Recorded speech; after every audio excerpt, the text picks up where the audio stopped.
За ерөнхийдөө бас гишүүдтэйгээ адилхан тэр тусмаа гишүүдийн асуултанд хариулж байгаа сангийн сайдынхаа үгийг сонсоод зарим зүйл дээр бас та анхаарал хандуулвал зүгээр байна гэж бодож байна. Бид нэр ер нь биеиндээ нэг жагсаалын үгээр хариулт өгдөг байх биш. Ер нь энэ улс төр хийж байгаа бүх хүмүүс өнөөдөр нүдээ нээж энэ эдийн засгийн өсөлтийн чинь үр дүн хэний амьдралд яаж нөлөөлж байна, яаж хүргэх юм, яаж энэ ард түмний амжиргааг сайжруулах юм гэдэг асуудлаа ярмаар байна гэж одоо хэлмээр байна. Эдийн засгийн өсөлт сэргсэн сайн мэдээ. За 2019 оны байдлаар нэг 7.3% хүрж байна. 2018 оны нэгдсэн төсвийн гүйцэтгэлээр төсвийн тэнцлийг 27.8 тэрбум төгрөгийн ашигтай гарсан гэж бидэнд одоо тарааж өгсөн ном цаас материал дээр бол бичсэн байгаа. За дээр нь ер нь бол энэ 2016-аас 19 онд дөрвөн их найд 290 тэрбум төгрөгийн хөрөнгө оруулалт бол суусан юм шиг байгаа. За 2016-аас 18 онд 2 их найд 350 тэрбум төгрөгийн гүйцэтгэл бол гарсан юм шиг байна. За ингээд 19 онд баталсан 1 их найд 698.1 тэрбум төгрөгийн төсөл арга хэмжээний гүйцэтгэлийг өнөөдрийн байдлаар авч үзэх юм бол 36.9% таа явж байна гэд ийм одоо сул тоо. Ингээд жилийн жилд өөрөөр хэлбэл хөрөнгө оруулалтынхаа бид нар төсөв тавьсан мөнгөө бол ерөөсөө ашиглаж чаддгүй. Түүнийгээ яагаад ашиглаж чадахгүй байгаадаа бодиттой дүгнэлт бас хийдэггүй. Иймэрхүү байдлаар ингээд сангийн ам бол оруулж ирээд байна. Тэгэхээр энэ дээр бол та бас сайн анхаараач. Одоо жишээлбэл 2019 оны 8 сарын гүйцэтгэлээр 7.6 одоо их найд төгрөгөнд хүрч төлөвлснөөс 3.5% буюу 2 их найд 609 тэрбум төгрөгөөр давж биелсэн гэж байна шүү дээ. Одоо улсын нэгдсэн төсвийн нийт орлого. Гэтэл одоо та бодож оруулж ирсэн цаасан дээр Улаанбаатар хотын төсвийг 319.4 тэрбум төгрөгөөр татаж авнаа гэд ингээд төсөл орж ирсэн. За энийг бол буруу гэд одоо Улаанбаатар хотоос сонгогдсон бүх гишүүд ярьж байгаа. Өмнөх жил 289 тэрбум байсан. Энэ жил энийгээ бүр дахин нэмээд 319.4 тэрбум төгрөг болгосон. Улаанбаатар хотын хүн амын тоо өнөөдөр сая хотын даргын ярьж байгаа зовлон бэрхшээлийг улсын хурлд сонгогдсон бүх гишүүд, хотын сонгогдсон гишүүд ярьж байгаа. Энэ бол зүгээр бидний ярьж байгаа асуудал биш. Хотод байгаа нийгмийн бухимдал, хотод байгаа ядуурлын хэмжээ интекс чинь нэмэгдээд байгаа. Энэ асуудлыг бол зайлшгүй хармаар байна. Бид нар өнөөдөр эдийн засаг өссөн тухай яриад байгаа юм бол бид нар өнөөдөр энэ улсын маань нийт хүн амын маань аз жаргалын индекс гэж юм ер нь одоо ярьдаг цаг нь болсон юм шиг байна. Ярих ёстой юм шиг байна. Эдийн засгийн өсөлт хинт хүрч нөлөөлөд байгаа юм бэ? Хэний амьдралыг дэмжиж туслаад байгаа юм бэ гэж бид нар ард түмчин биднээс асууж шít. Тийм учраас энэ дээр бол та арга хэмжээ авах зайлшгүй шаардлагатай. Энэ 319 тэрбум төгрөгийг татсныгаа буцааж хотод төвлөрүүлээд тэгээд энийг гэр хорооллын тэр нийслэлтэй холбоотой дид үтсгээд танаас шаардаад байгаа тэр олон асуудлуудаа энэ мөнгөөрөө шийдвэрлэе гэдэг үүргийг нийслэл хотынхоо засаг даргад эрх мэдэлд нь өгөө.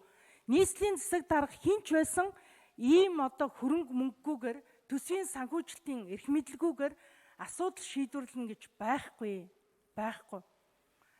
Энэ бол айгүй нэг сайн загварыг бол энэ Батүл хотын дарга байхдаа их хурлын гишүүн байсан хүн бас нэлээд одоо том төсөөр энэ Улаанбаатар хотын тодорхой том асуудлуудыг шийдвэрлэж ирсэн.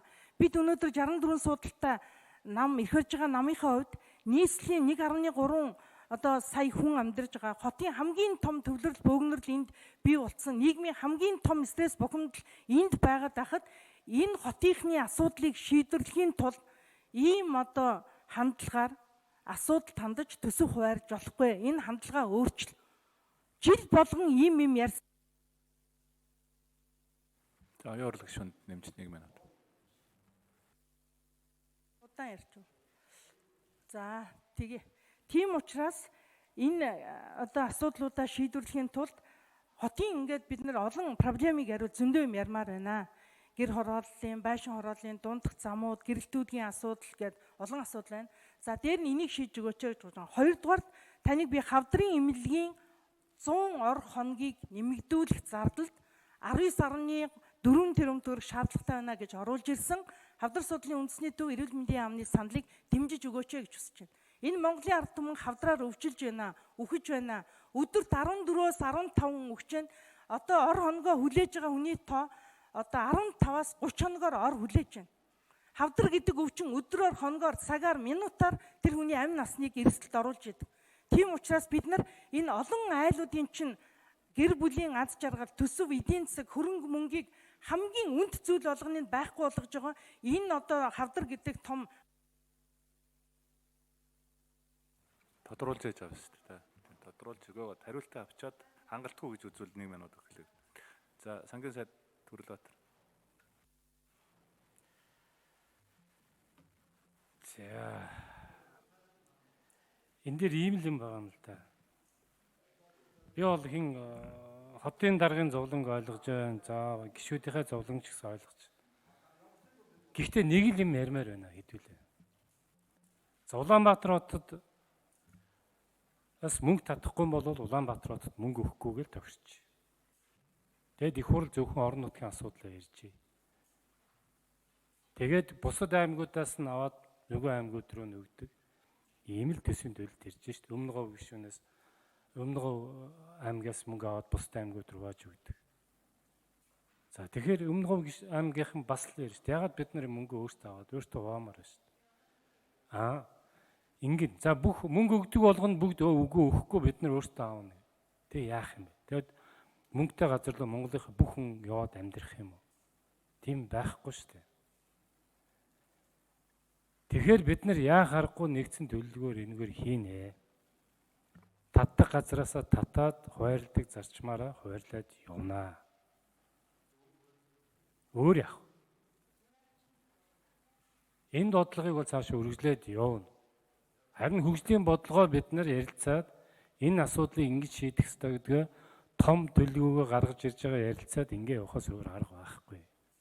Улаанбаатар хотоос мөнгө татахгүй гэж бол Улаанбаатар хот хэрэгж байгаа бүгдийн зогсоочилд адилхан шүү дээ. Татаж аваад өгдөг нь энэ үйлхэд зээл тусламж оруулаад үзвэл илүү шүү Улаанбаатар хотод. Тийм учраас бид нар яг одоо энэ сонгуулийн өмнөх энэ жилийн төсөв дээрээс бид нар шууд одоо энийгөө бол энийгөө хий гэж ийм ярих зүйл бол одоо буруу. Ер нь бол. Тэгээд төсөв энийг хийх чинь бас амаргүй шүү дээ. Энэ улсын хэмжээнд тулгамдаад байгаа олон асуудлууд, тэр их тавигдчихсан төлж байгаа үр зээлүүд, нийгмийн тулгамдаад байгаа олон асуудлууд. Энэ бүгдийг шийдэхэд яах аргагүй нэгдсэн бодлого байж бид нар энэ бүгдийн артаад гарч байгаа. Дээр нь сахилга хин нэгэн дураараа орж ирээ самардаг юм байж байх болохгүй. Ингэж энэ улсын юу яадаг. Энэ эдийн засаг эмхлэгдэж цэгцлэгдэж үр дүн гарч байгаа. Хүн болгон төсөв ярьж чадсан шүү дээ. Бас яг нэг үйл. Тэрүүгээрээ хийгдээд ингэ явах юм бол энд Монгол улсын ирээдүй яах юм бэ? Улаанбаатар хотын утааг шийдмээр байна. Бид нар Улаанбаатар хотод нодлон 130 тэрбум төгрөгөөс 30 хасагдсан. Дахиад энэ жил бид 41.4 нэмэл орж ирж байна. Бодитын үр дүнгууд ажил гарч байгаа. Улаанбаатар хотын сайн ажиллаж байгаа шүү дээ энэ чиглэлээр. Хил ам дундуур, тэр зодоонуудын дотор энэ их зохион байгуулалтаа PR явж байгаа үед сайн ажиллаж байна гэж би ойлгож байна. Гэт Монголын нийслэлийн энэ проблем бол зөвхөн нийслэлийн проблем биш шүү. Энэ бол хөдөө орон нутгаас шилжиж ирсэн хүмүүсүүдийн проблем бас мөн. Тийм учраас Улаанбаатарын асуудлыг бол Монгол улсын асуудал. Энэ асуудлуудыг бид нэр бүгднгийн цогцоор нь харж давхарт нь явахгүй бол нэг газар асуудал шийдэгдснээр бусдыг нь одоо хаяад яваад ич бас боломгүй байгаа маа. Тэгэхээр би энэ огт мөнгө авахгүйгээр одоо бусд нь тэгээ зөнгөөр нь хай нэгдэг энэ зарчимтай бол хизээч нийлэхгүй.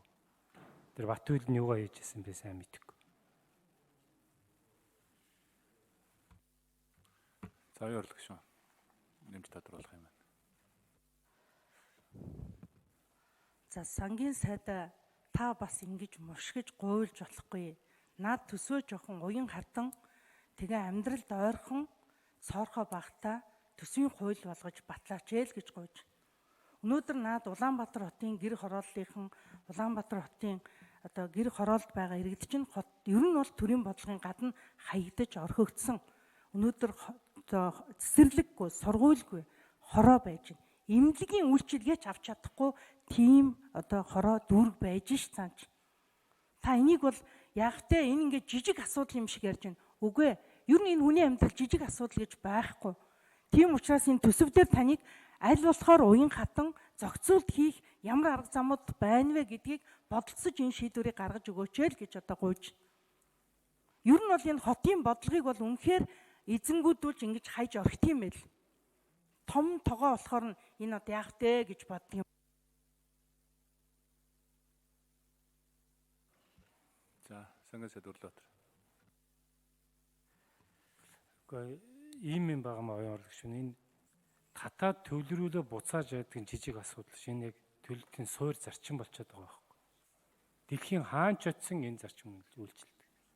Тэгэхээр энэ жижиг асуудал биш учраас би энийг яриад байгаа. Амар сайхан дарагтаа бол ярьсан. Хөгжлийн бодлогуудаа оруулж ирж байгаа, ярьж байгаа энэ шийдэл гаргалгаа эднэрийг эдийн засгийн бүх бодлогынхаа хүрээнд хийгээ явах ийм боломж бүрдэж байгаа шүү дээ. Засгийн газар бол энэ эдийн засгийн Монгол улсынхаа эдийн засгийг нийгмийн хөгжүүлэх дунд бол урт хугацааны бодлогын асуудал бол яриад эхэлсэн байж байгаа. Салбар салбараар нь. Одоо Улаанбаатар бол том багц болж орж ирж яригднэ гэж би ойлгож байгаа.